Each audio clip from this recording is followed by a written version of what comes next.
Hello friends and welcome to lesson number 80 of the first lessons book by Julio Sagreras. We're going to see this lesson into 4 sections and each section is going to have 2 measures. Let's get our left hand prepared. We're going to start with the 4 fingers of the left hand pressing finger number 1 on string number 3 fret number 2, finger number 2 on string number 1 fret number 2 as well, and finger number 3 on string number 2 fret number 3. We are however going to keep that position and add finger 4 on string number 1 fret number 3, turning this into a D sus4 chord shape. Finger 2 is going to remain where we had it for the D major chord shape because we'll have to do a pull-off. So we need finger 4 ready to do the pull-off towards finger number 2. Now we prepare our right hand. This is one of those lessons where index, middle, and ring fingers are going to have an exclusivity to pluck strings. Index is only going to pluck string number 3, the middle finger is always going to pluck string number 2, and the ring finger is always going to pluck string number 1. The thumb is going to pluck strings 4, 5, and 6. So we bring the thumb to string number 4, the index to string number 3, the middle to string number 2, and the ring finger to string number 1.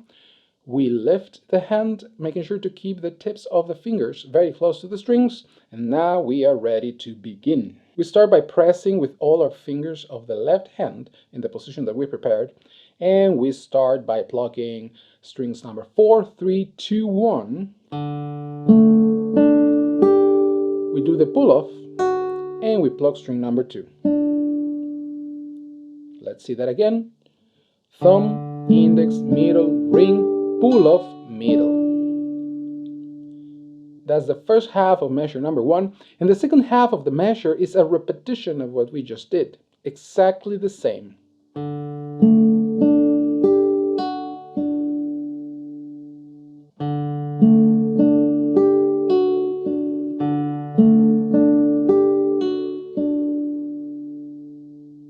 When we are doing pull-offs, it is very important to always remember that the finger that is behind the finger that is actually doing the pull-off is firmly placed in its position. In this case, the pull-off is going from finger 4 on fret number 3 to finger 2 on fret number 2.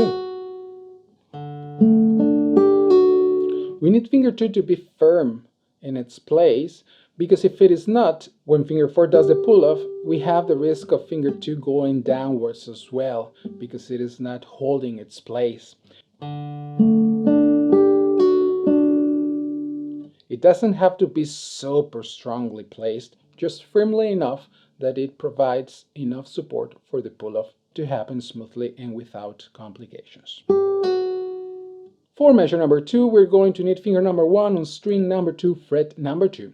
And finger number 2 on string number 1 fret number 2 as well. We are going to be playing the 5th string with the thumb, and it's going to be string 5, 3, 2, 1, pull off, and 2. Or that was thumb, index, middle, ring, pull off, middle. And just as in measure 1, the second half of the measure is a repetition of what we just did in the first half.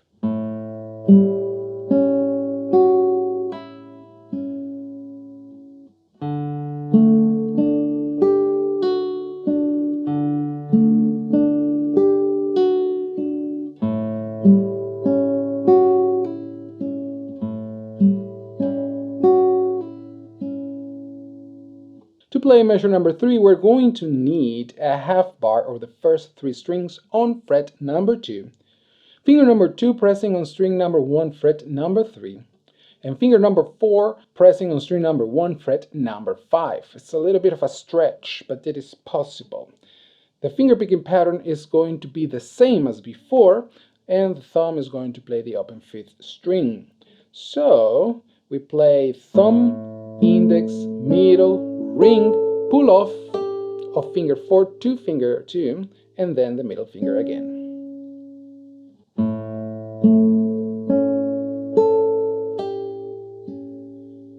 That's the first half of measure number 3, and the second half is a repetition. Exactly the same thing.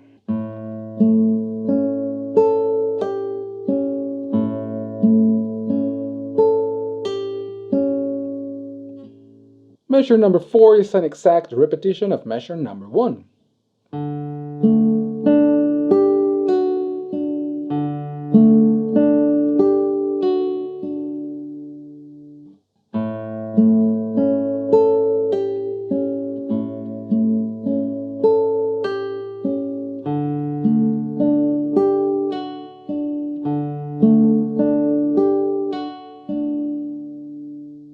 To play measure number 5, we need finger 1 on string number 5, fret number 2.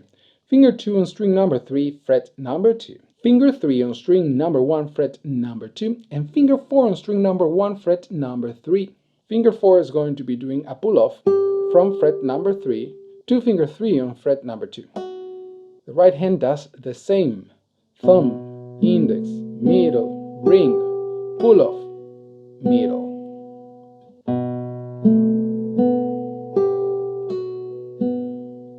And the second half of measure 5 is an exact repetition as the first half of it.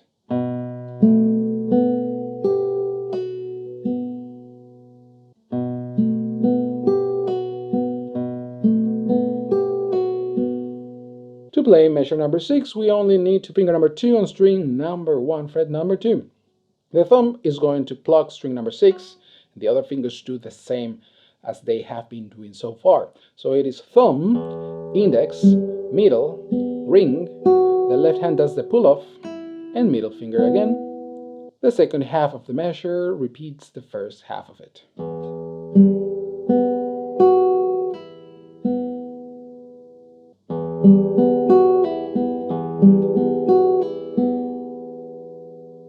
To play measure number 7, we need finger 3 on string number 4, fret number 4, finger 1 on string number 3, fret number 2, and finger 2 on string number 2, fret number 3. The thumb is going to pluck string number 5, and the other fingers are going to change the strings that they have been playing so far. Index is going to pluck string number 4, middle finger is going to pluck string number 3, and ring finger is going to pluck string number 2. We start with thumb, index on the 4th, middle on the 3rd, ring finger on the 2nd, index again on the 4th string, and middle again on the 3rd string.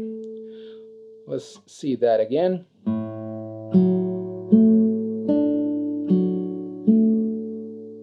The second half of this measure is not a repetition of the first half. We have to change the position of left hand.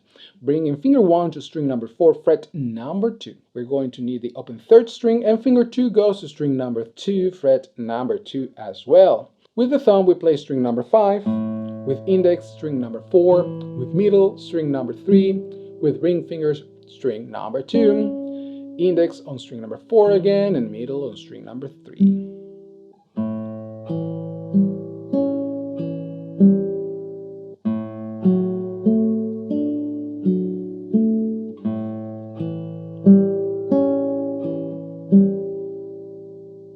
To make the transition from one position to the other a little bit easier, you can use finger 2 as a guiding finger. So we play the first position,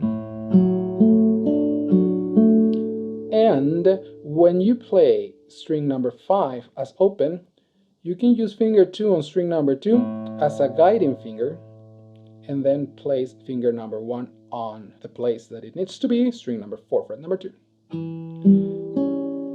And continue with the finger picking pattern.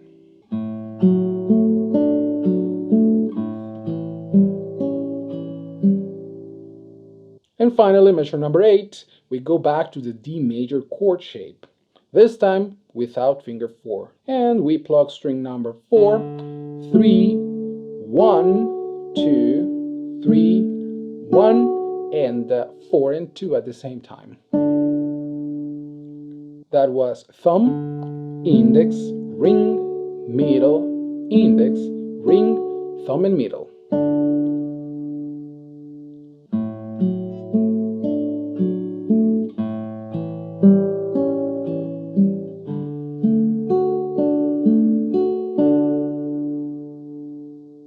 And there you have it, friends, lesson number 80 of the first lessons book by Julio Sagreras. As usual, in the description box you will find a link to a play-along video where you can practice this lesson with me at a slower tempo. If you have any comments, questions or suggestions, feel free to leave them in the comment section down below. Thank you so much for watching. I'll see you on the next one, and always remember to enjoy the process.